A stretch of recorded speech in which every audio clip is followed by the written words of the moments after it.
Feliz sábado, igreja. Louvado seja Deus pela vida de cada um que está aqui nessa manhã, amém? Quem está feliz por estar na casa do Senhor, levanta a mão. Amém. Quem deseja ouvir a palavra do Senhor? Que o mesmo Espírito que inspirou os profetas a escrever essa palavra, neste momento possa estar presente em nossa vida, possa falar o nosso coração e possa falar a nossa mente, que nós possamos sair daqui melhor do que quando aqui entramos, com a certeza que tivemos um real encontro com Deus, amém? Abra sua Bíblia em Atos, temos aqui alguns minutos. Atos capítulo 28.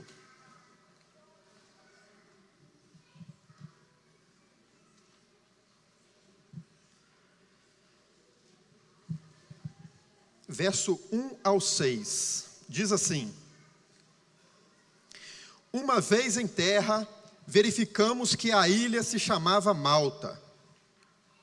Os bárbaros trataram-nos com singular humanidade, porque acendendo uma fogueira, acolheram-nos a todos, por causa da chuva que caía e por causa do frio.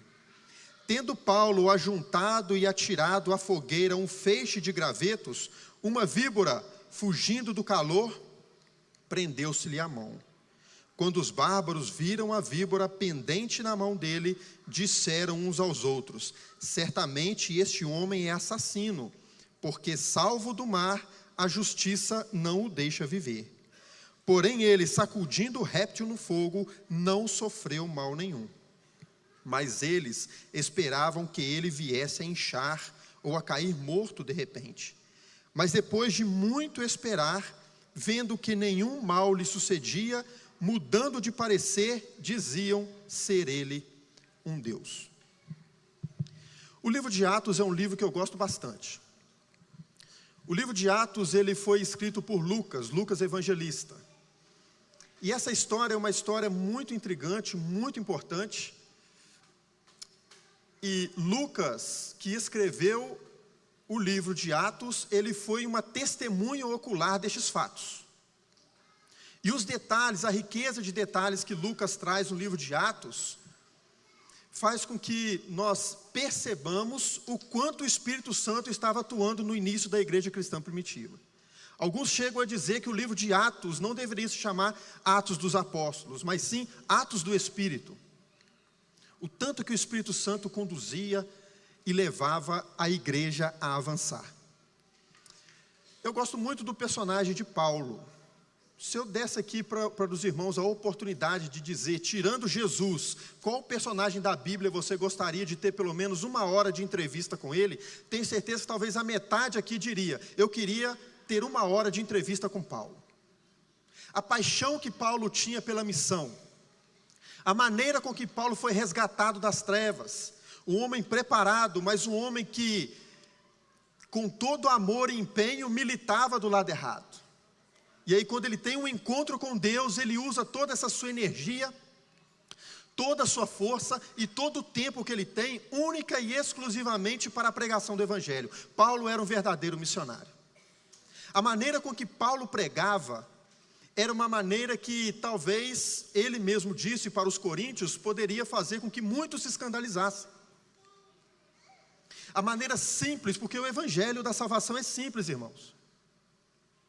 E muitas vezes, pela simplicidade do Evangelho da salvação, é que muitas pessoas complicam e às vezes não aceitam o Evangelho, porque nós somos assim.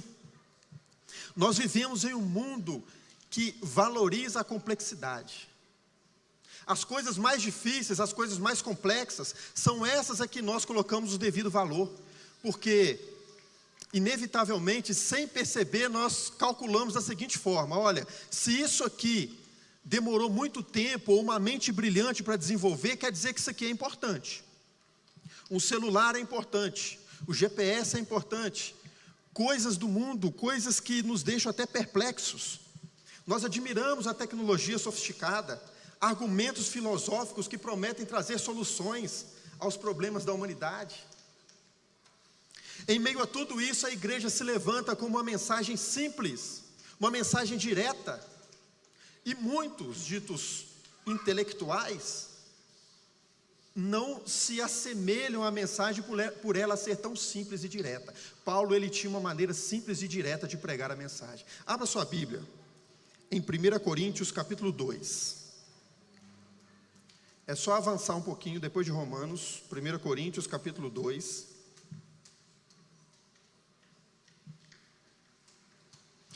Capítulo 1, verso 18 primeiro. 1 Coríntios 1, 18. Diz assim: certamente a palavra da cruz é loucura para os que se perdem, mas para nós que somos salvos, ela é poder de Deus, amém? Ela é loucura para aqueles que se perdem.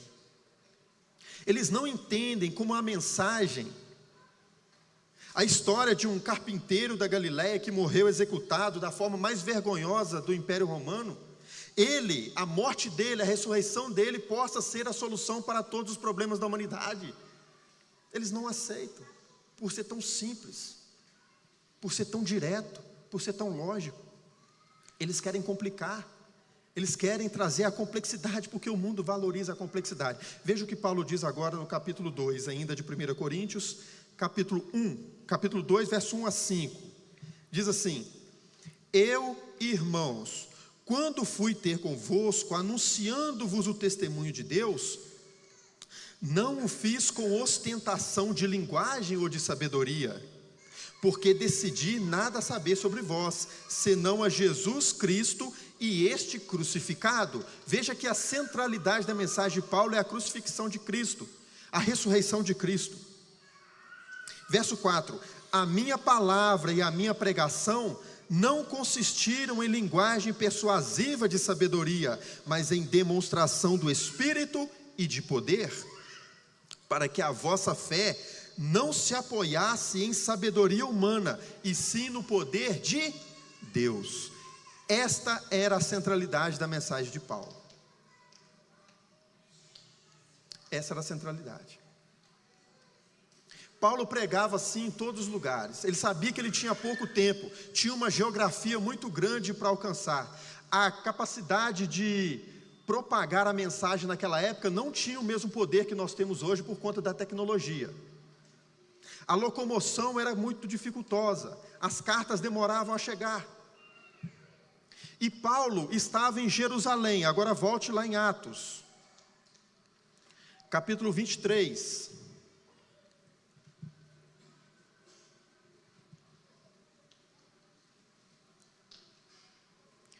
Paulo, que pregava dessa forma, simples e clara, um dia ele recebeu a visita de Deus, e Deus fez uma promessa para ele.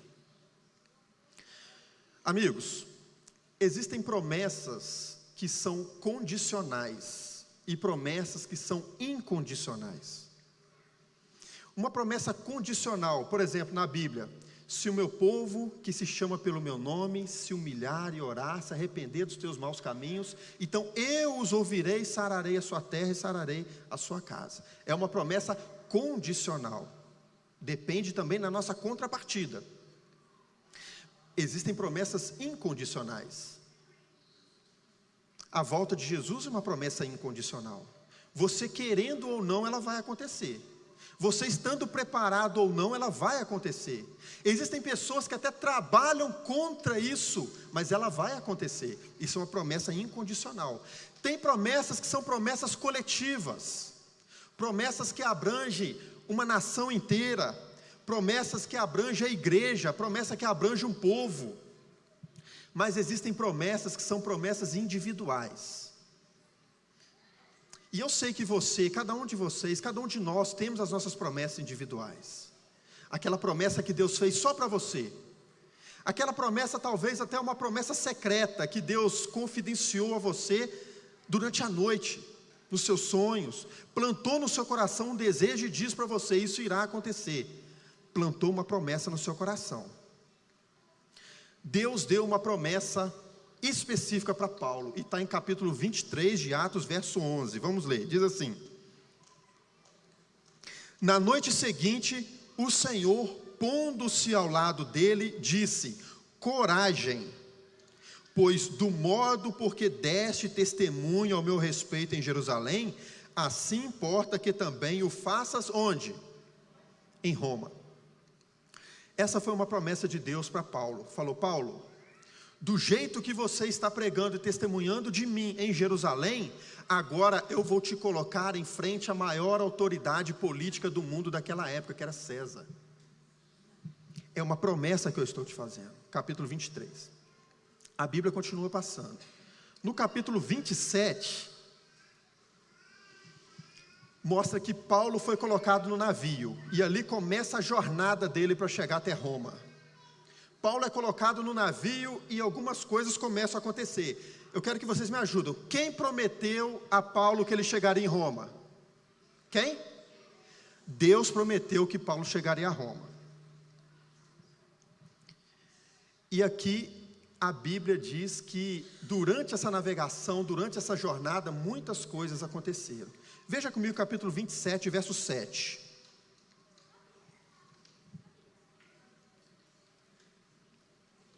Diz assim: navegando vagarosamente muitos dias e tendo chegado com dificuldade defronte de Quinido. Parei. Quem prometeu que Paulo chegaria a Roma? Mesmo Deus prometendo, não quer dizer que vai ser rápido.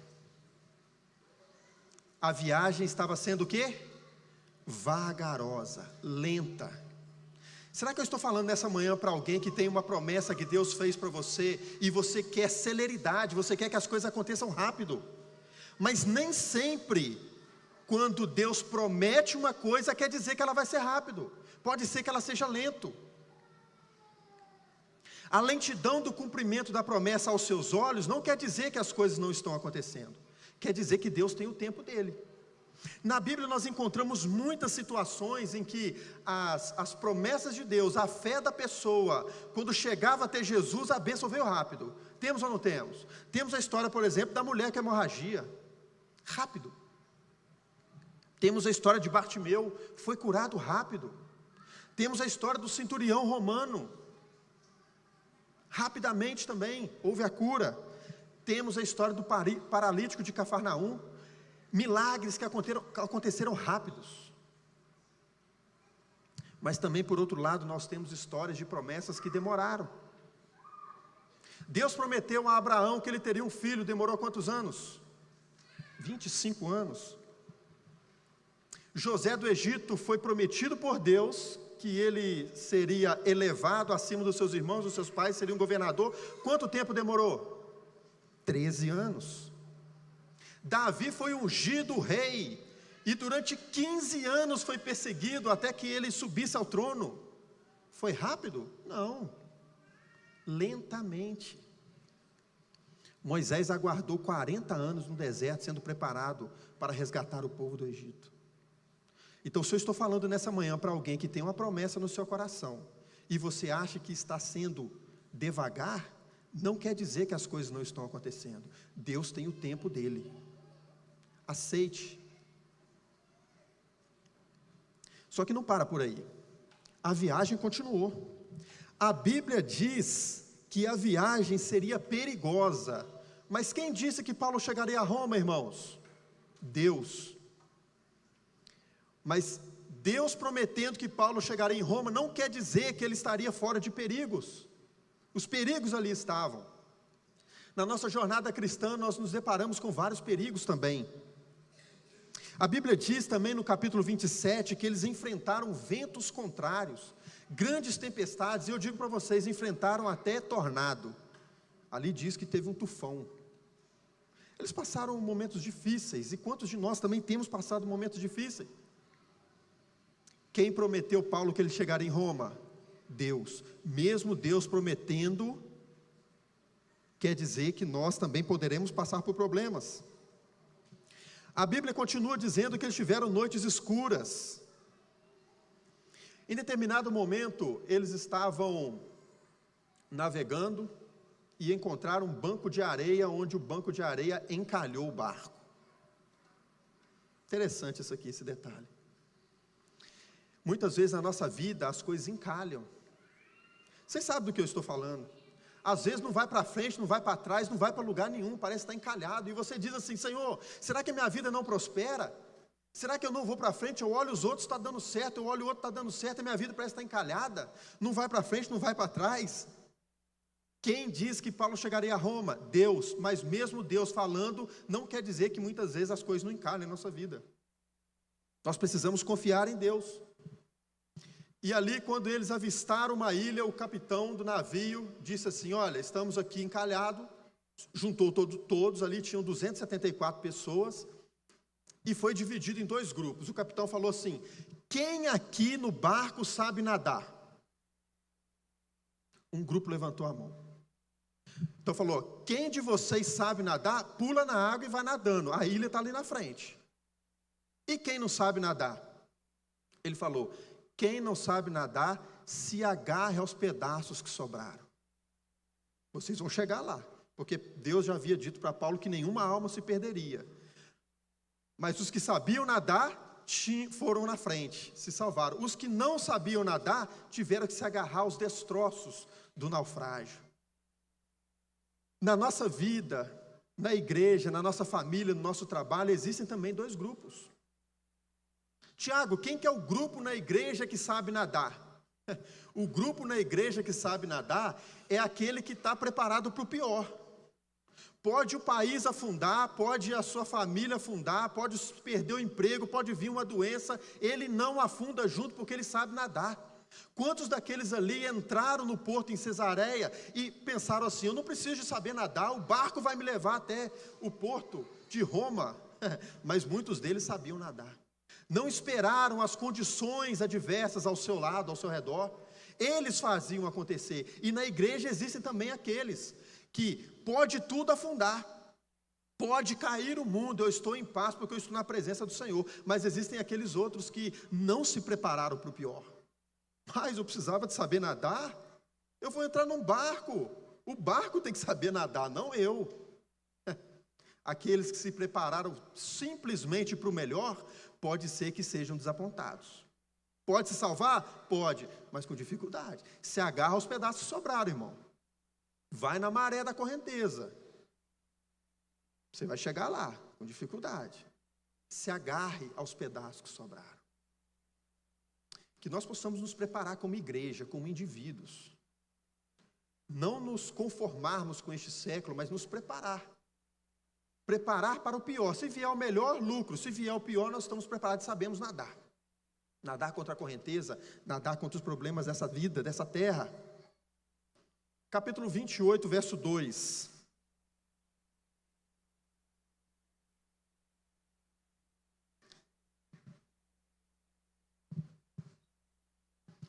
Agora eles chegam na ilha. E eles descobriram que aquela ilha chamava Malta. Eles não estavam preparados para aportar naquela ilha. O destino deles era Roma.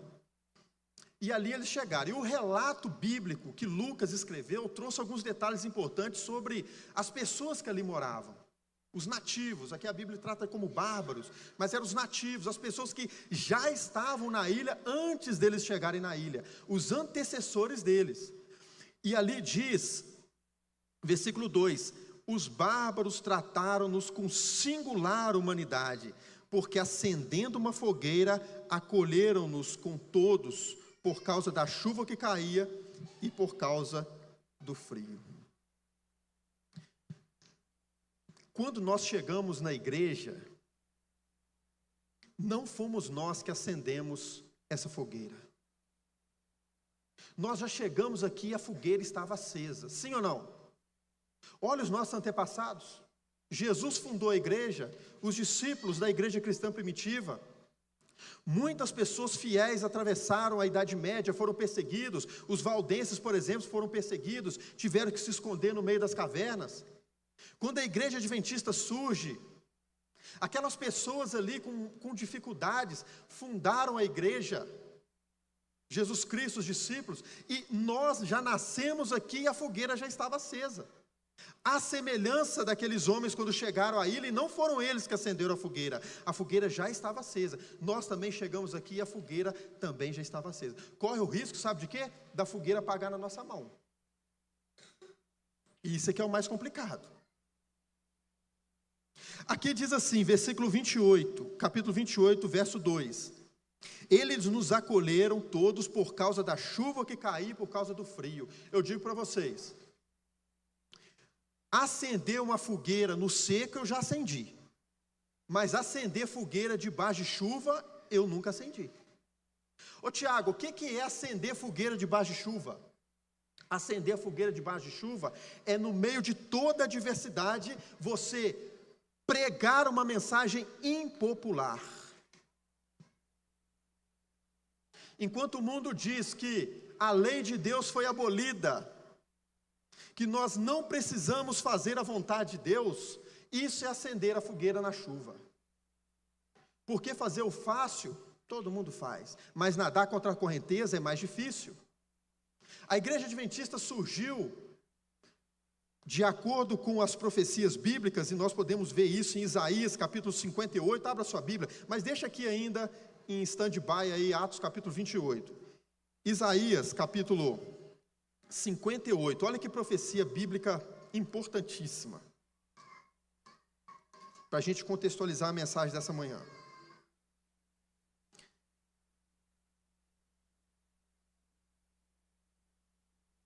Diz assim: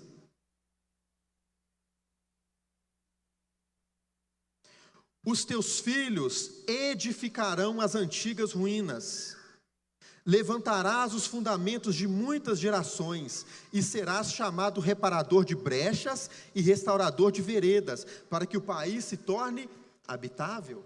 Então aqui nós vemos verdades que um dia eram aceitas como verdades, em determinado momento elas foram atacadas, e agora Deus levanta um povo para restaurar novamente essas verdades que um dia foram jogadas por terra, para reparar, para que o caminho se torne e a casa se torne habitável. Verso 13: se desviares o pé de profanar o sábado e de cuidar dos teus próprios interesses no meu santo dia, se chamares ao sábado deleitoso e santo dia do Senhor, digno de honra, e o honrares, não seguindo os teus caminhos, não pretendendo fazer a tua própria vontade, nem falando palavras vãs, então te deleitarás no Senhor.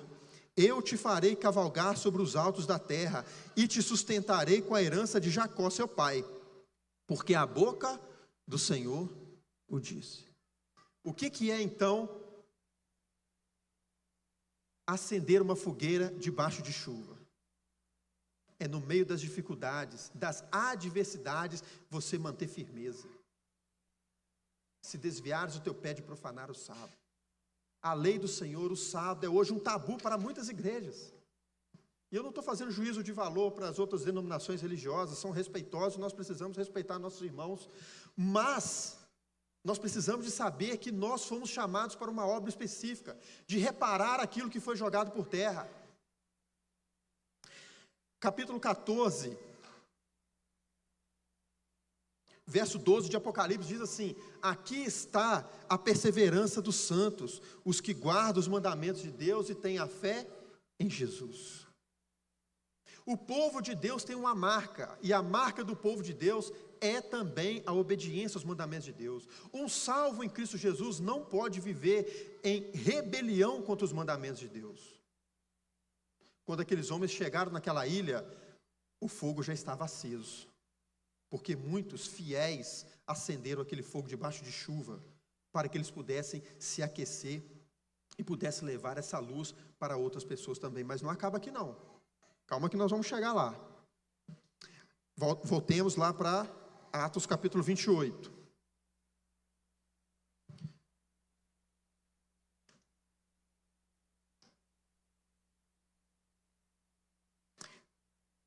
Atos capítulo 28, verso 3 diz assim: tendo Paulo ajuntado e atirado à fogueira um feixe de gravetos, uma víbora, fugindo do calor, prendeu-se-lhe a mão. Outro detalhe importante aqui: quantas pessoas eu disse para vocês que tinham ali que foram salvos? 274 pessoas.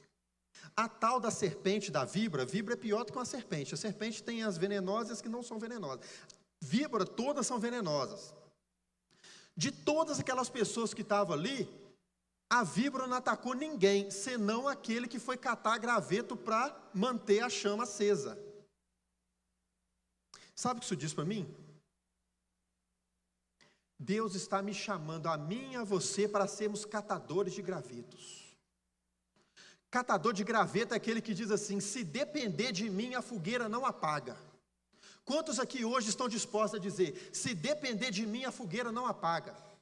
E são justamente esses que decidem fazer com que a fogueira não apague, que decidem ir buscar gravetos. E Paulo não buscou um nem dois gravetos, não, buscou um feixe. E quando Paulo decide sair da inércia e tomar uma atitude, tomar decisões, porque Paulo não era um homem que ficava inércia, não. Paulo era um homem que ia à luta, Paulo era um homem que pregava, Paulo era um homem que podia, ele não dependia das circunstâncias estarem favoráveis ao seu redor. Fazia chuva, fazia sol, ele estava ali trabalhando, porque ele teve um real encontro com Deus. Será que nós estamos sendo como Paulo nessa manhã?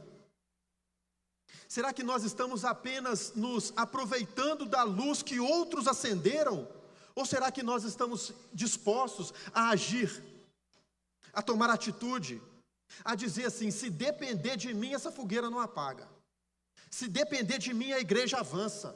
Se depender de mim, Jesus volta logo, porque eu não vou ficar esperando, eu vou catar graveto. Eu vou pegar um feixe e vou jogar dentro da fogueira. Mas aí que o problema começa. A víbora não atacou nenhum outro, a Bíblia não diz. Atacou justamente aquele que estava trabalhando. A Bíblia diz que atacou as mãos de Paulo. E quando Paulo puxou assim do meio dos gravetos, ela ficou pendurada nas mãos de Paulo. E ele sacudia e ela ficava. Eu digo para vocês uma coisa: tem problema na nossa vida que vem e agarra mesmo. Fica ali, você pendura, você bate e não sai. Deus, Ele até permite que a víbora pique a nossa mão, Ele só não permite que o veneno faça efeito, amém? Muitos de nós aqui estamos aqui nessa manhã talvez feridos, talvez dizendo assim: você está dizendo isso porque você não sabe o problema que eu estou enfrentando. Eu realmente não sei. Mas muitos de nós aqui sofremos ataques gratuitos de Satanás, simplesmente porque decidimos estar no melhor lugar do mundo. Apocalipse capítulo 12, verso 17 diz que o dragão irou-se contra a mulher e foi pelejar com o restante da sua descendência, os que guardam os mandamentos de Deus e têm o testemunho de Jesus. Então, se você decidir fazer a vontade de Deus, você vai ser atacado pela víbora, vai ser atacado pelo dragão. Mas tenha certeza que esse veneno será inócuo, ele não surtirá efeito, porque nós servimos a um Deus poderoso. Nós servimos a um Deus que nos chamou, nos conclamou para uma obra de salvação, para ser sal da terra e luz do mundo. Haja o que houver, seja onde for, se Deus te chamar, vá. As víboras vão tentar te atacar. O dragão tentará contra a tua vida. A Bíblia diz que Satanás é como um leão bramindo, procurando a quem devorar, cirandando em volta das suas vítimas. Mas a Bíblia também diz que Jesus é o leão da tribo de Judá. Quando esse falso leão bater a sua porta e a sua porta for aberta, ele vai encontrar lá dentro o verdadeiro leão, que é o leão da tribo de Judá. E contra ele, não há quem possa. Todas as batalhas que foram travadas contra Jesus, Jesus saiu vencedor, porque nós servimos a um Deus vitorioso. Paulo era o verdadeiro catador de gravetos. Ele não se importava, sabia que a sua vida corria risco, mas mesmo assim ele sabia da grande responsabilidade que a ele foi dada. Capítulo 28, depois vocês podem ver em casa, não dá tempo da gente ver todos os detalhes, mas depois que isso aconteceu, a Bíblia diz ali que todos sabiam que o veneno daquela víbora era muito tóxico, e que Paulo já estava condenado à morte. E muitos deles observaram, e talvez até de forma jocosa, né, dizendo assim: coitado desse aí, esse já era. E a Bíblia fala que eles ficaram só esperando ele inchar, ele manifestar ali a toxina no seu corpo, inchar e morrer. Muitas vezes isso acontece na nossa vida também. Muitos, ao invés de ajudar, ficam talvez até apostando, né? E aí, quanto tempo será que ele vai aguentar? Olha aí, ó, não vai dar para ele não, e vai inchar, olha lá, ó, está inchando já. E aí, quando não deu certo, a Bíblia diz que esses mesmos foram de 8 a 80. Eles fizeram o quê? Olha, já que ele não morreu, pode ser que ele seja um Deus.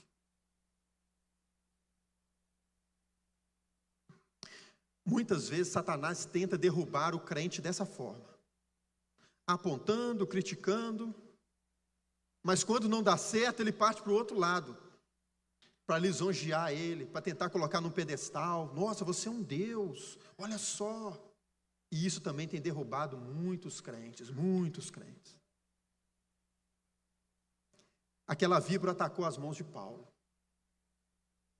Paulo não sofreu dano algum, mas ainda no capítulo 28, verso 7, diz que Paulo foi levado agora à casa de Públio, que era um dos chefes daquela ilha. Verso 8 diz assim: e aconteceu achar-se enfermo de disenteria, ardendo em febre, o pai de Públio. Paulo foi visitá-lo e, orando, impôs-lhes as mãos e o curou. Esse detalhe é importante. As mesmas mãos atacadas por Satanás são as mesmas mãos agora utilizadas para abençoar e curar.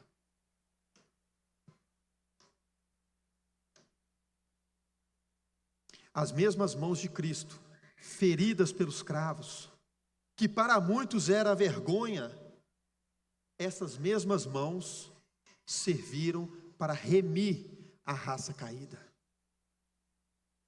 Certa vez Samuel, um garoto de aproximadamente uns 10 anos, saiu para passear com seu pai. Eles moravam numa vila montanhosa. E ao sair por uma trilha, passeando, ele brincando na beirada de um penhasco, aquela beirada cedeu e ele escorregou e se agarrou uma pequena raiz. E começou a gritar: papai, papai, me ajude, me ajude. O pai dele rapidamente, mais que depressa, foi lá, esticou o braço para pegar o seu filho, ele se debatendo, ele escorrendo pelas mãos. O pai dele, a única alternativa era colocar a mão em meio a algumas rochas pontudas que ali estavam, e ele puxando, ele rasgou as mãos, rasgou os braços, mas ele conseguiu salvar o seu filho.